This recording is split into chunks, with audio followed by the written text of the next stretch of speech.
Hey guys, welcome to another episode of The Marketers Next Door. Today I have one of my very good friends, Rickey Lee, with me. Super excited to have him. Thanks for having me, man. Yeah, I'm so happy to have you on here. So Ricky's been in sales for 7, Almost 8, 8 9, years. 10 years, Yeah, 8 yeah, years. yeah. So he has been selling plastic to manufacturers. So I'm going to let him talk a little bit about what he sells. But today's topic is selling something not sexy. So that's something we both have to do. He's an expert at it in the sales side. I do it on the marketing side. So I think this is going to be a great conversation. So Rickey, kick it off. Tell us a little bit about yourself. Thank you. First of all, who says plastic's not sexy? I want to start with that. It's very sexy. When you think of sexy, the first thing you think of is plastic across the board. Plastic film, I'm kidding. Obviously, it's not a very sexy thing to sell. It is fun to sell, but I'll talk a little bit about how I sell it and what kind of paths and avenues I use. Mm-hmm. It is difficult selling something that's not sexy. Obviously, if you're selling a Mercedes or a BMW, you're trying to appeal to someone's, they're excited and they want to look good, or, if it's a bag or clothes, it looks good. It makes people feel good, right? That's typically when people think of selling something sexy. It makes someone feel good. Right. Plastic isn't one of those things. No one's going to buy, a box of plastic and feel good about themselves afterwards. It's something that manufacturers use to manufacture whatever it is that they're making, be it toys or plastic food packaging or whatever it is. They need it to run their business. It's necessary, but it's not sexy. Right. So I think for me, the main goal when I'm selling the plastic resin that I'm selling to these manufacturers, the main goal is to provide a solution. So maybe, if they have no problems, then there's no sale to be made. But if they're having problems, they're at point A and they really want to get to point B or point C or wherever it is that they need to go. That's where someone like me comes in. It's to help provide that avenue to get from point A to point B, whether that's a price issue, whether that's a manufacturing problem where they're having issues with cycle times that are too slow or whatever it is. And there's kind of a general theme that I use, and it's like these pain words, struggling, frustrated. Like, are you frustrated with this? Are you struggling with that? Are you annoyed at this? Like these kind of words. And those are kind of things I listen for too when I'm speaking with my customers or with prospects, when they say, I'm all good, but I am annoyed with today's market. Let's dig a little deeper into that. You heard that word. They kind of peaks up. Okay, cool. So it's a market problem or whatever it is. So that's really the only way to sell something that's not a sexy item is to be a problem solver and a solution provider. Right. I love it. So Rickey and I talked a little bit offline before this phone call, and he's in a space where inbound marketing is not really a thing, right? He's not being he's not being handed off marketing leads, especially qualified marketing leads. So Rickey has to kind of build his book of business by himself. So talk a little bit about like building up your book of business. Anyone from like someone who's like very new into buying procuring plastic to someone who's like a seasoned vet who is more about like, hey, I'm having problems with my manufacturer. For sure. I'm just realizing that I jumped ahead on the last one. You were really asking me what it is what I sell. So I'll backtrack really quick. So I sell plastic pellets to manufacturers that are molding into, iPhone cases or sunglasses or food packagation. So just so everyone understands, that's what I'm selling. So could you ask your question again one more time? Sorry. I was saying, so you don't really have an inbound strategy. You don't have a marketing team that's handing you guys qualified leads. So what is like your process for working with someone who is maybe green in industry, right? They're now getting into procurement and working with someone like yourself to working with like a very seasoned veteran who is, going from seller to seller based maybe because of pain points with the manufacturer. Right. So I'll kind of start with if you're new to the industry, it's like, since we don't have like really inbound calls, it's how to find prospects. And there's a million different ways to do that. Whether literally that's a lot of times I'm just Googling plastic manufacturers. That's like the broad way. But then once you learn more about the industry, there's keywords you can find where it's like plastic film extruders or injection molders, and you can fine tune it, and your results you'll get better results. So just Googling is helpful. Another way, this is so strange, but like driving around on the freeway and you see these big giant silos. that hold resin. Anyone that sells plastic knows what a silo looks like. It gets excited when they see them. Like I've been driving around with my wife on a Saturday, and I look over and I'm like, oh, that's 4 silos. And it's like, I take a mental note. It's like, this was off the 91 freeway. And so like, I'm going to come back to this place at some point. Awesome. So it is a little more difficult when you don't have a marketing team that's outwardly trying to, share what your company is so that you can get those inbound calls. Right. So it is a little more difficult, and you have to get creative, but those are some of the creative ways. I mean, I've followed like train tracks before, because a lot of the customers we sell use these big train cars, we call them rail cars.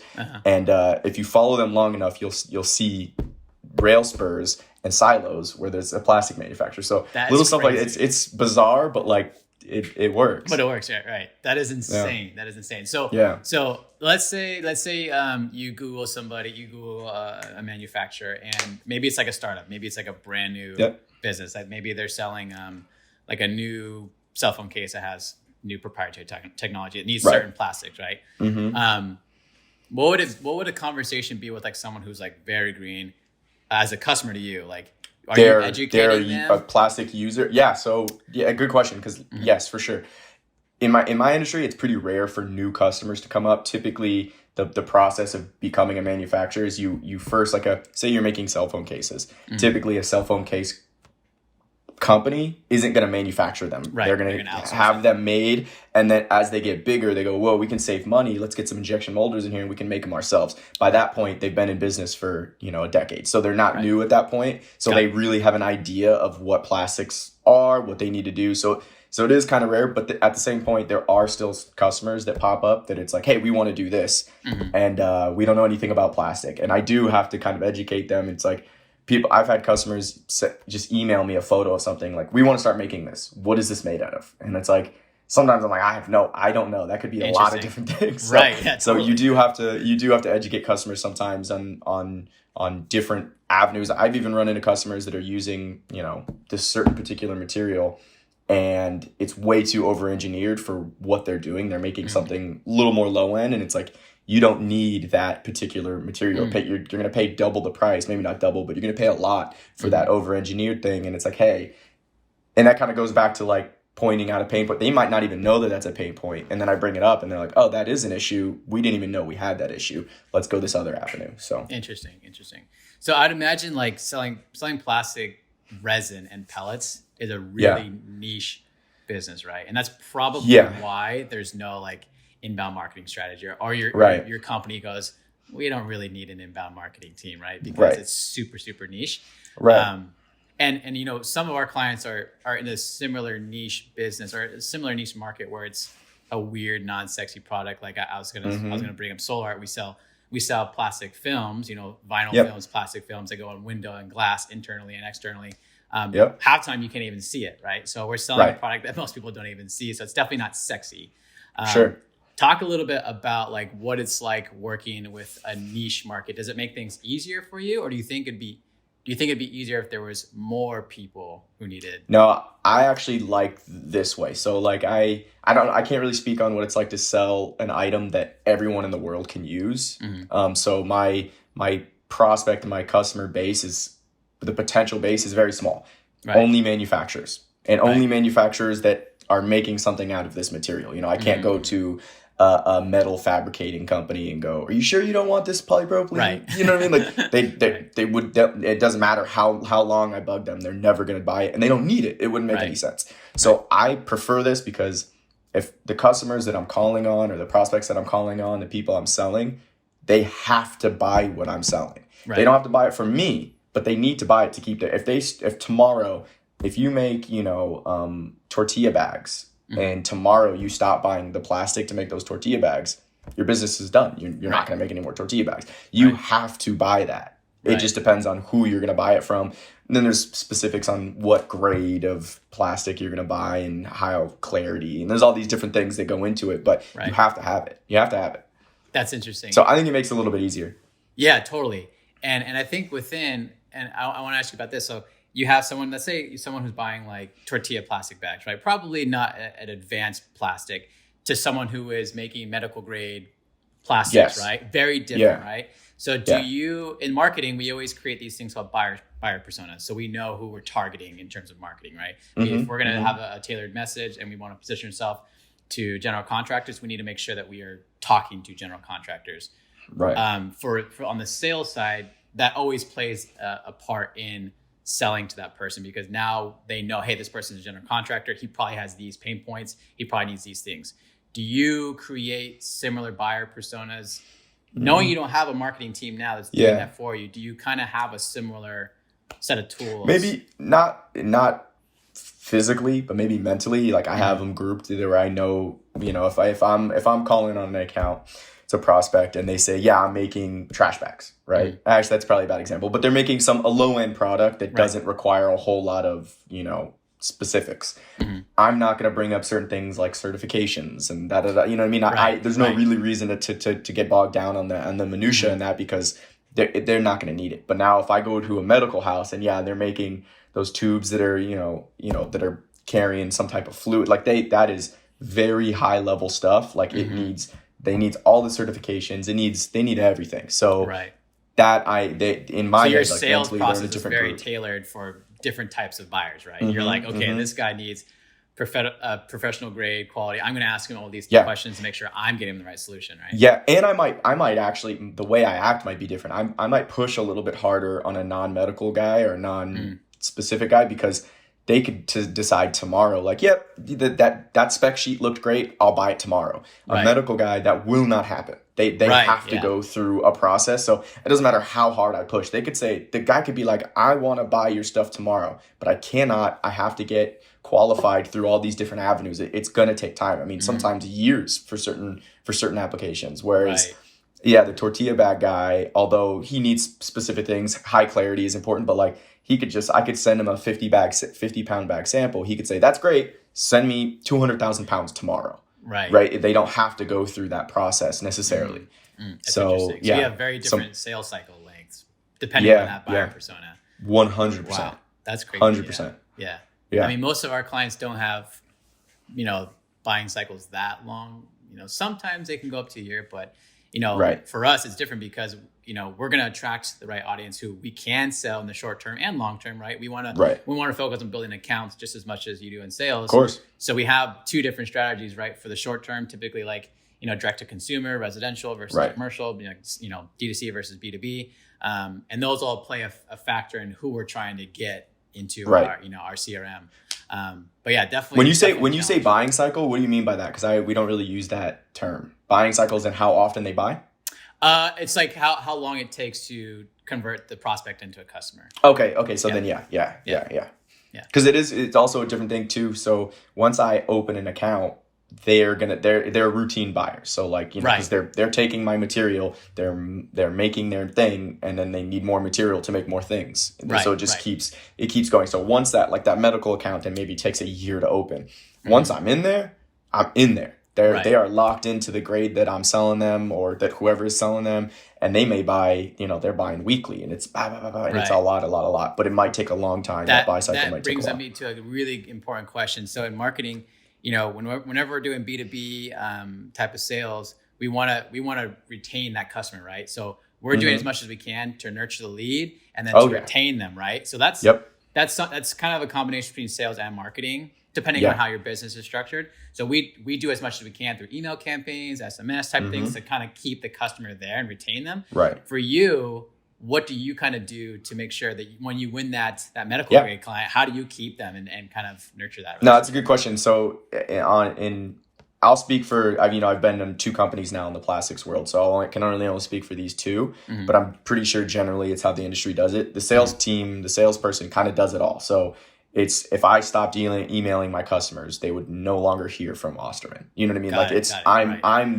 their connection to this company. Got it. So I think things that I do to kind of keep, like, obviously I'll take you out to lunch, we're going to go golfing. So I'm kind of fostering a friendship with you, that is on the personal side, but on the kind of more marketing side, I guess, is we have in the plastics world, the market goes up and down like oil or gasoline, plastics and oil byproducts. So it goes up and down. So 1 month it could go up 5 cents. The next month it goes down 2 cents per pound. That stuff is really important to customers, and that information is really important. I know I've heard of other sellers that don't pass along that information quite as well. And it's a huge issue. So every month I'm reaching out to all my customers, even prospects that I'm not selling, and saying, hey, did you see about this? This plant went down. This may help. This may cause the market to go up a little bit. Did you see this? They've announced the market's going to go down. So I'm constantly, it's not really a drip campaign because I'm physically doing it. Like I'm typing that email and sending it out, but I'm staying on top of people so that they hear from me regularly. Whether that's just like, just shooting the crap with them and we're going out to dinner or whatever, or sending market information so that they trust me and believe what I have to tell them.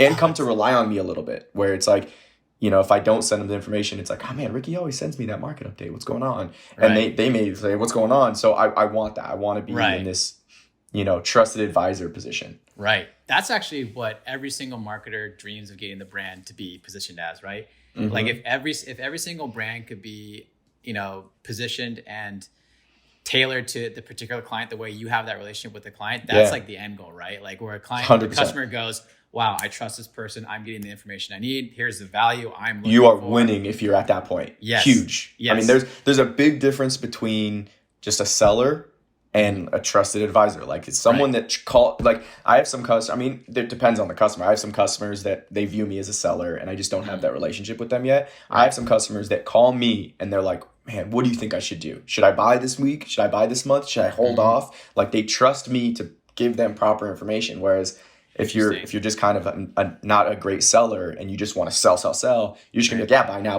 buy now. But you have to build that trust to where I can say like, honestly, between you and I'd hold off. I think the price is going to go down next month. Then that happens. They trust me. So then in the moment that I do say, now's the time to buy, you need to do that. They don't think I'm just trying to sell them. They go, Ricky always tells me the right thing. I'm doing this. Let's go. So totally. Gosh, trust is huge. Trust is everything. Yeah. And we, with this podcast we're launching, it's literally to build that same rapport with prospects that we haven't met yet. Right. We want to establish a trust. We want people to know that we know what we're talking about, that we're going to focus on building trust and relationship, because at the end of the day, we don't want to just be your outsourced marketing agency. We want to have this integration. We want to be an extension of your team, and we want to be your trusted advisors. And so that's literally what we're trying to do with this podcast here. I always tell people, like I've had prospects that I have never sold, like to this day. And I may talk to them regularly, and it just hasn't gotten to the point where I sell them. And I always tell them like, look, my goal isn't to sell you. Like, yes, that's how I make my money. And like, I would like to sell you when you're ready to buy. I want to be the guy, but that's not my goal. My goal is to help you in any way I can. And it might in helping you, might have to tell you, don't buy from me in this situation. That guy's got a really good deal, and that may work better for you. So I may say that so that in the short term, I'm not going to get a win. I'm not going to sell them, but it's going to help me in the long term. I love it. That's the same thing. We have a terminology in marketing called demand gen. It's this kind of a newer approach. It's the same exact thing, right? You want to be the value for someone, whether or not they're a customer, right? Because then if they have a bad experience with their current provider, they're going to go, Ricky was giving me all this free value. Immediately. Exactly. He goes, I'm going to go with Ricky. I already know who I want to go with. It's going to be a no-brainer because, exactly. Like it may be too painful not painful, like emotionally, but like who knows, a lot of different things to switch your supplier. They're really stuck there and it's going good, but like, and they really I really like Johnny over there. He's a really good dude, but it's really a lot of work for me to switch. I don't want to do it. Then, like you said, some issue comes up with supplier A and they go, we have to leave this guy.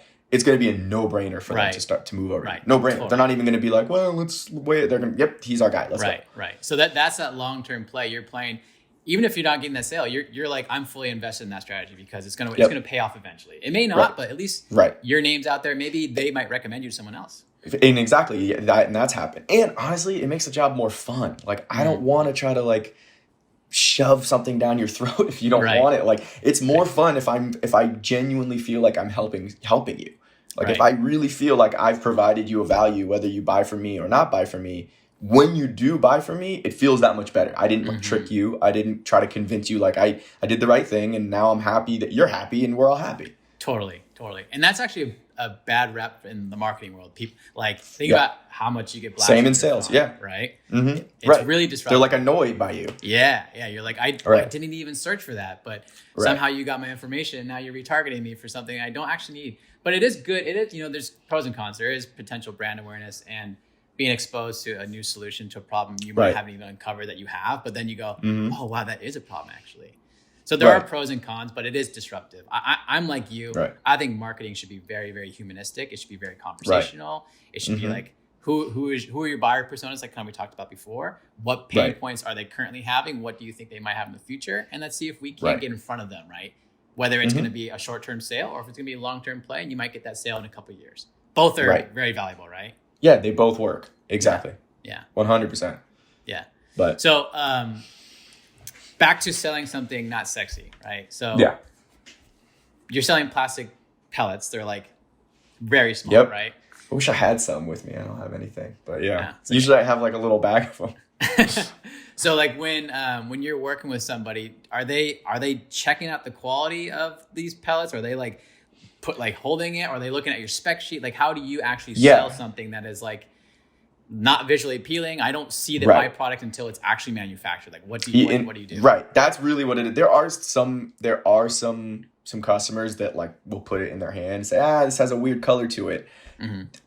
That's kind of it's almost like a wives' tale. Like you don't know what it is until you run it. And it's exactly right. Like you have to run it. So it is it's pretty commonplace in this industry to give out free samples. So by free samples, like the free resin. So I'll send someone 50 pounds, just run it, give it a shot. And if it runs well, then we can talk. So we do that regularly because it has to be run. They have to run the material. They have to see it. Then at which point they look at their product, whether it's film or it's, some type of widget, then they're looking at it to make sure that the qualities are right. Like sometimes something like that. Yep. I mean, sometimes even I used to sell a company that makes, those things that are in the ground outside, you open the little green, you open up the lid and it has it's like a water, I mean, they're outside, right? That's polyethylene, HDPE. Okay. So those things, the trial process for those can take a long time because environmental stress is important. So they'll sample it and then they need to keep it outside for 6 months to make sure that the sun didn't, and then they'll try. So have to, that's where like coming and like looking at it comes into play. Like the actual resin itself, I don't know if it's good. Could be crap.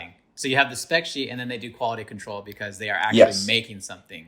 They're actually making this. It always starts with a spec sheet though. Every grade we have has a spec sheet and it has to have the right numbers. So melt density, whatever it is, those numbers have to be right. Like if you're in the industry enough and if the buyer really knows what they're talking about, they'll know their threshold on melts or density, and if I send them a data sheet, they'll know off the bat that will not run right, that won't be good, the melt is off. So we have to be within that range, and then once I have a product that's in that range, then we move on to the like trialing process. Interesting. Okay. I got a question. So this may not happen to you guys, but for like, let's say window film, some people go, I want the highest performing window film, right? I want to cut down glare, heat, UV. I want to do everything as best we can. And then we go, well, okay, that just means typically you have to have a little bit darker tint, right? Which is going to change the physical look of your house, your commercial business, whatever you're doing, right? So that's actually the end consumer visual decision. But for you guys, if you sell plastic to somebody and they're doing that, they look at the spec sheet, it meets the spec.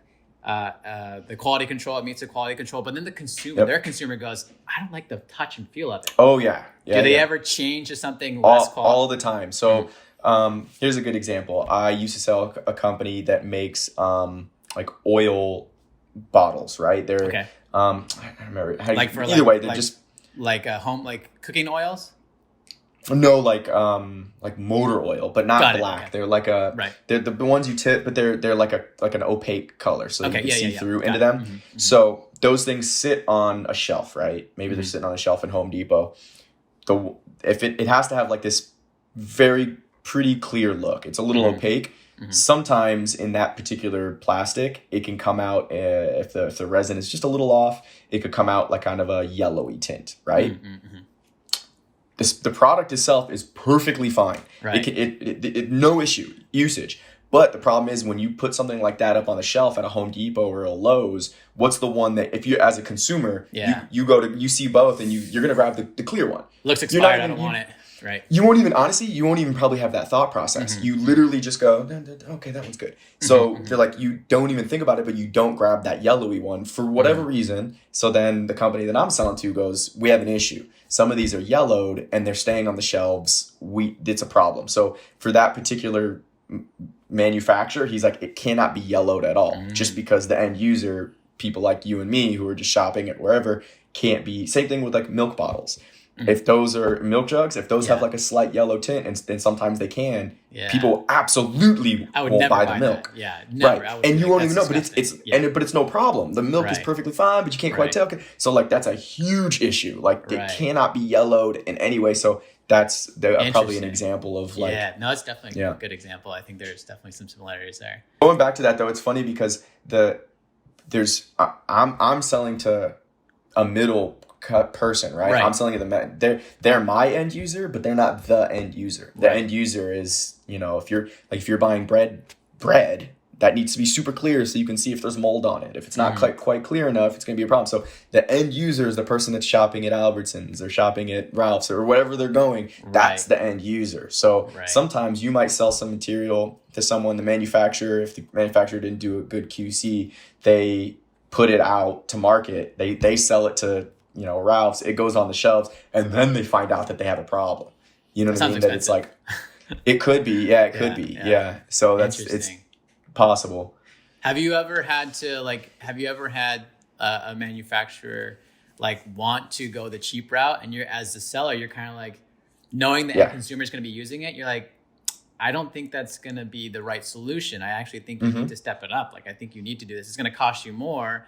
Have 100%. You ever had that kind of conversation where they're like kicking back, like, no, I just want to go cheap? Yep. So in the plastic world, there's two different types of materials. There's prime, which is good stuff, and then there's off grade. When these manufacturers, when the material manufacturers, the people we buy from, are making the plastic, the oil companies, sometimes they make them just out of spec, and it's natural. Like when you start up a plant, the first however many million pounds is going to be not great. They can't sell it as prime.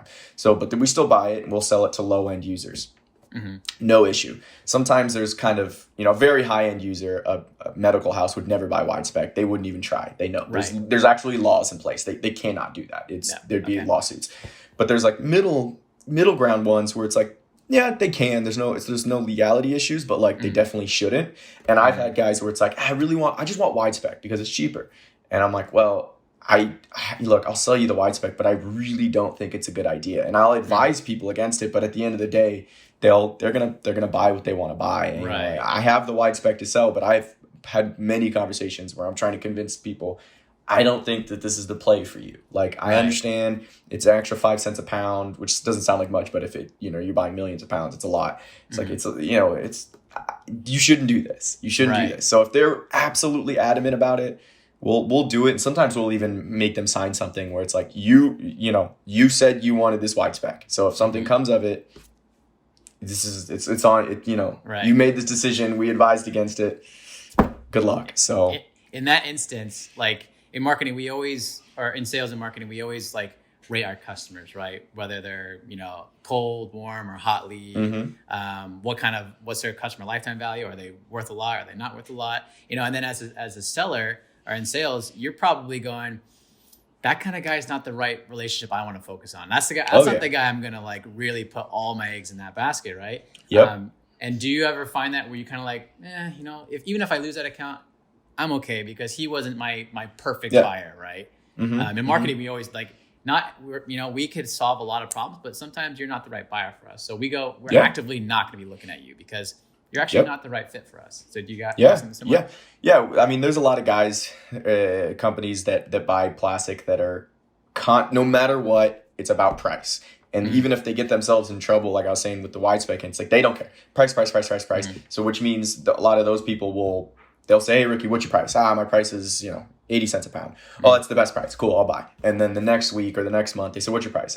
You know what, I'm up 2 cents. It's 82. Or I'm getting it right now at 81. And I'm like, okay, well, I don't know. And okay, I'm going to buy it at 81 from someone else. And they're constantly, you're up, whoever's up. Those aren't my favorite customers. I don't think there's really anyone's favorite customers. So there are times where we know that that's the kind of customer that's going to be. They're going to be just aggressively only price.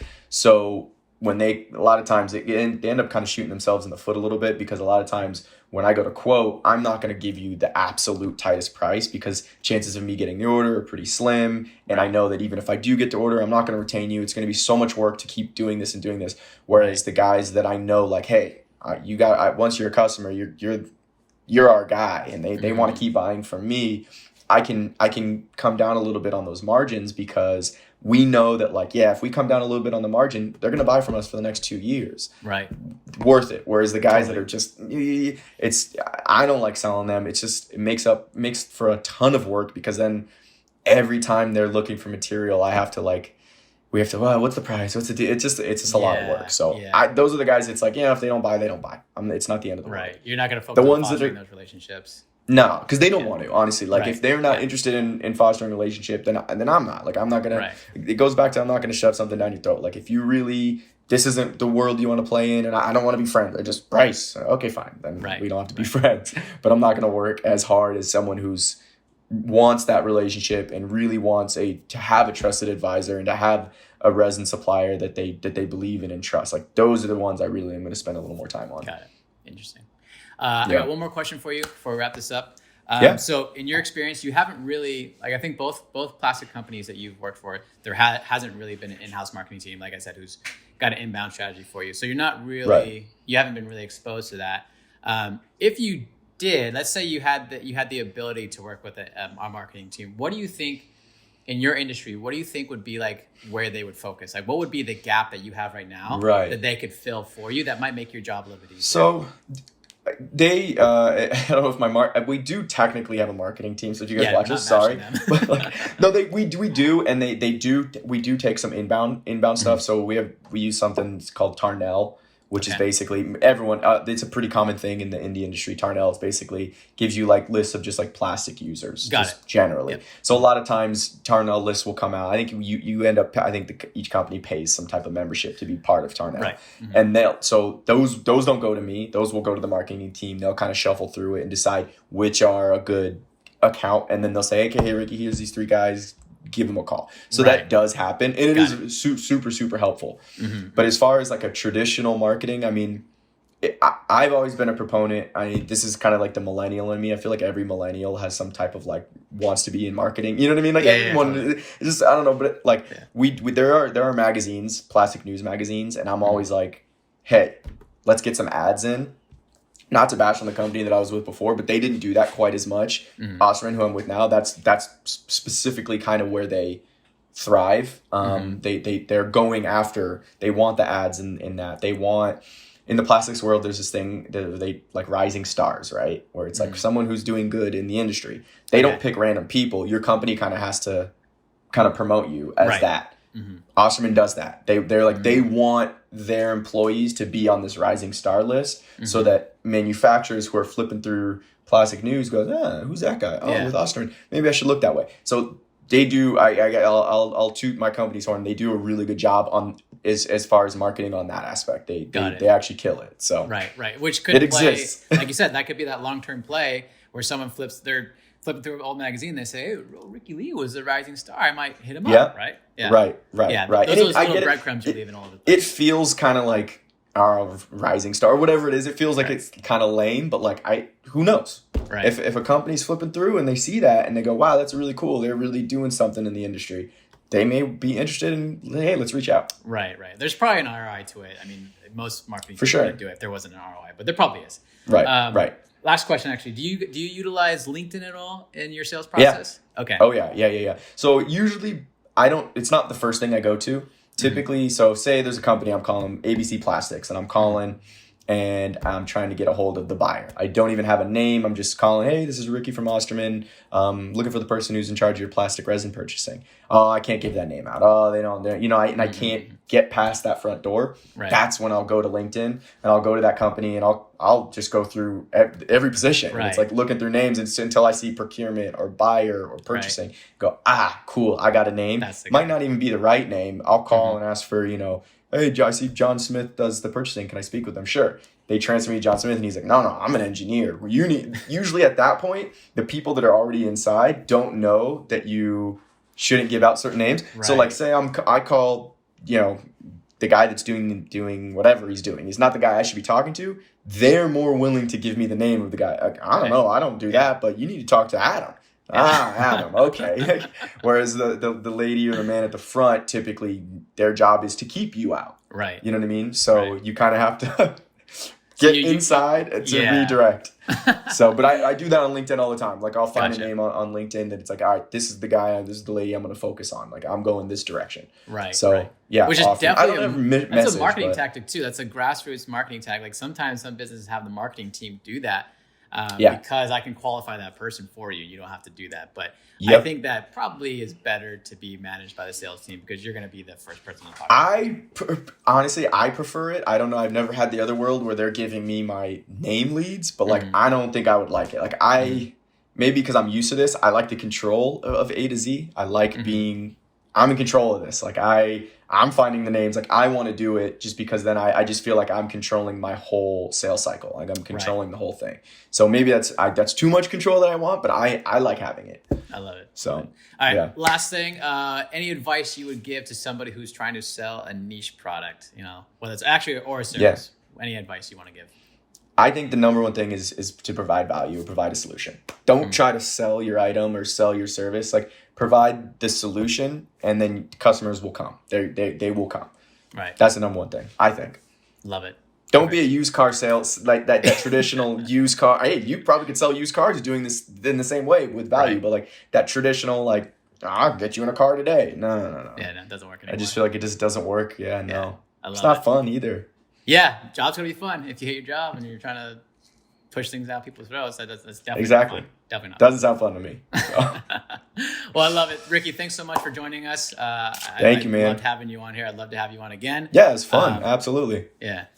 Cool. So thanks for having me, man. Make sure you guys leave a comment below. Ask Rickey questions. Ask us questions about the conversation. Rickey, they can probably find you on LinkedIn and anywhere else that they might want to find you. Work-wise, it's just LinkedIn. I got an Instagram, but there's nothing plastic related. Most of my posts are just my wife, maybe my dog. So Awesome. Thank you so much, and I'll see you around. Thank you.